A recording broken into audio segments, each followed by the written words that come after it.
Is there a plot by Wes Streeting to oust Prime Minister Keir Starmer? In this week's Prime Minister's Questions, Kemi Badenoch challenged Keir Starmer on reports of tension in the government. He responded firmly, but many noticed he sounded quite defensive. In this video, we look at that exchange, exposing a toxic civil war in Labour's ranks. More importantly, we'll examine two timeless leadership principles, trust and resilience, that every leader in government needs. Before we get into the details, if you love diving into political issues and enjoy hearing a principled take on them, then hit the like button, share this video and subscribe to join the conversation. It will help our channel reach a wider audience.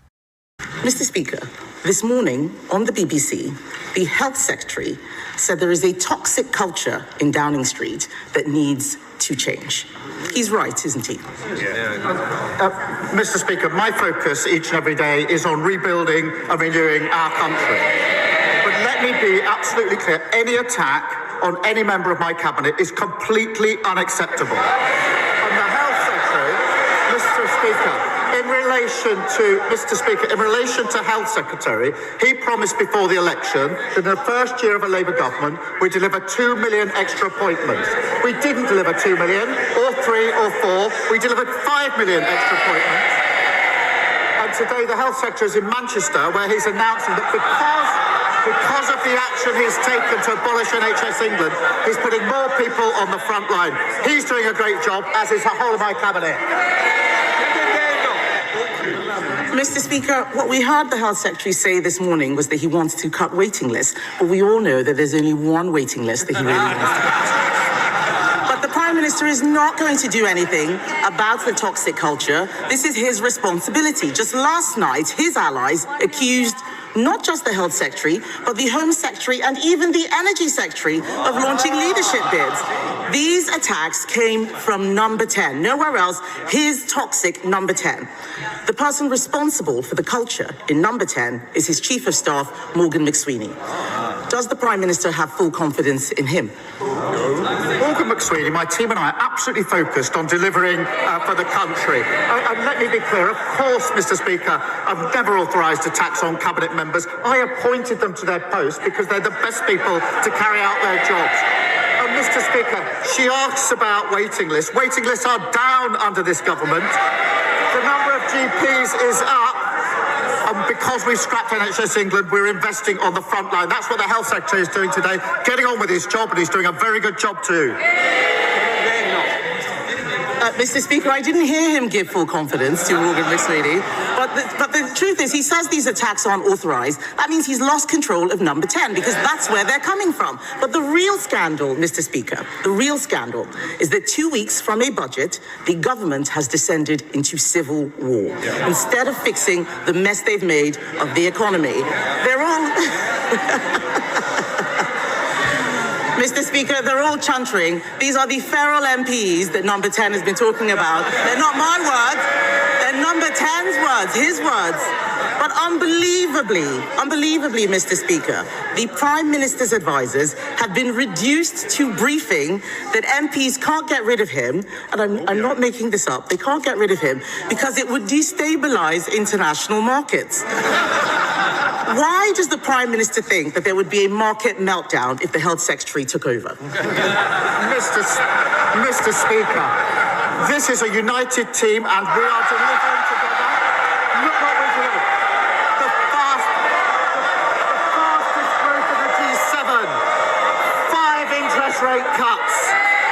Trade deals with the EU, the US and India, all of which they oppose, we've delivered. And I can update the House. If people want to audition for a pantomime, I suggest you go to the Old Vic. Pantomime. Mr. Speaker, I can update the House. The Bank of England has upgraded growth today.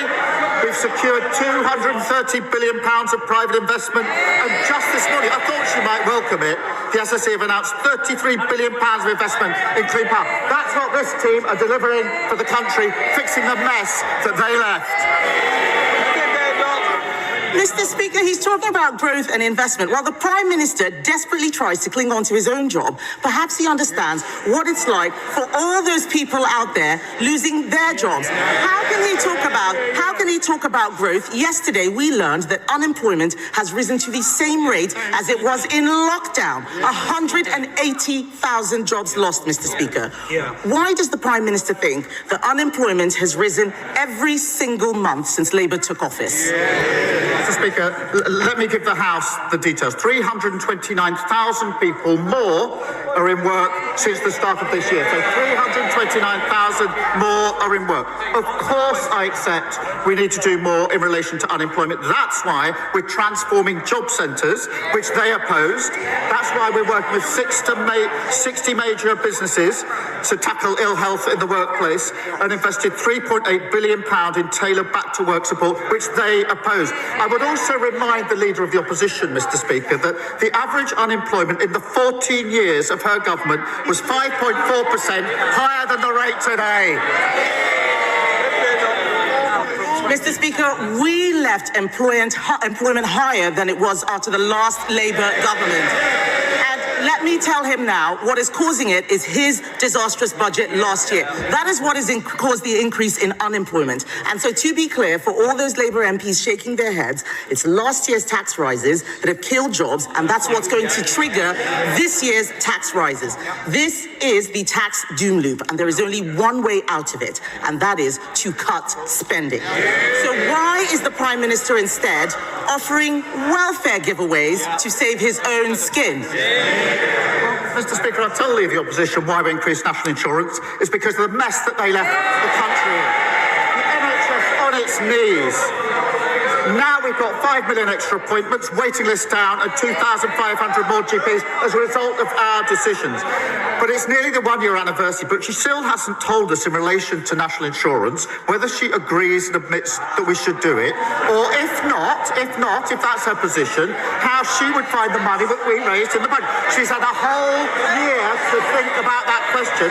Perhaps now she can give us an answer. Mr. Speaker, I wouldn't have made the stupid mistake in the first place of putting up the jobs tax and killing jobs. Since they came in, it's been disaster after disaster. The Deputy Prime Minister, the new Deputy Prime Minister, is clueless about how many illegal migrant sex offenders he's let loose. The Culture Secretary breaking the rules to give her donor a top job. Taxes set to rise even further. Unemployment at levels not seen since lockdown. And in the middle of it, a weak Prime Minister at war with his own cabinet.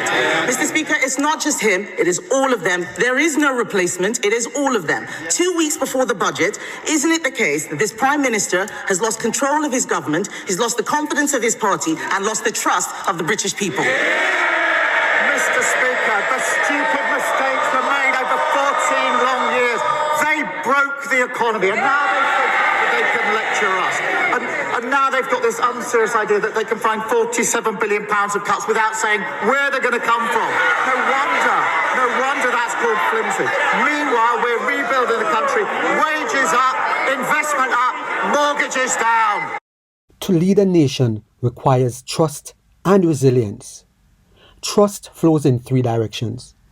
People must trust the leader. Elected colleagues must trust one another. The leader must trust the civil servants who carry out the work each day. When any link breaks, the chain fails. Resilience is the backbone of leadership. Politics tests every nerve. Passion for the people and for positive change must remain steady. Opposition will always exist. When mistakes mount, the sharpest critics often sit on the same benches. They see the gaps first. They sense the chance to step in. Keir Starmer lists achievement after achievement as he stands in Parliament to try and defend his record. Visits to shops and doorsteps tell a different story. People speak only of pain. Grocery prices increase daily. Energy bills rise. Businesses close. Unemployment has increased every month since Labour took office. Rachel Reeves' recent budget raised taxes on employers. Jobs vanished. The outcome was predictable. Where do the Prime Minister's figures come from? Many feel the gap between his words and their reality. Most of us see the struggle. Most of us live the struggle. There are people who have the wherewithal to run. But what about those who can't? They will have to stay and face the consequences of a government action that is out of control. Reports suggest a plot to oust the Prime Minister. Yet replacing him with someone who has the same ideology could mean more of the same, or things could even get worse. A united team should focus on national growth. Words and actions must align. That is essential to integrity. Integrity is the foundation of trust. As a leader, you have to show resilience and competence so people can trust you. Let me know in the comments why you think trust and resilience are essential to leadership in the UK. If you have benefited in any way from this video, please subscribe, like, share, and be sure to leave us a comment.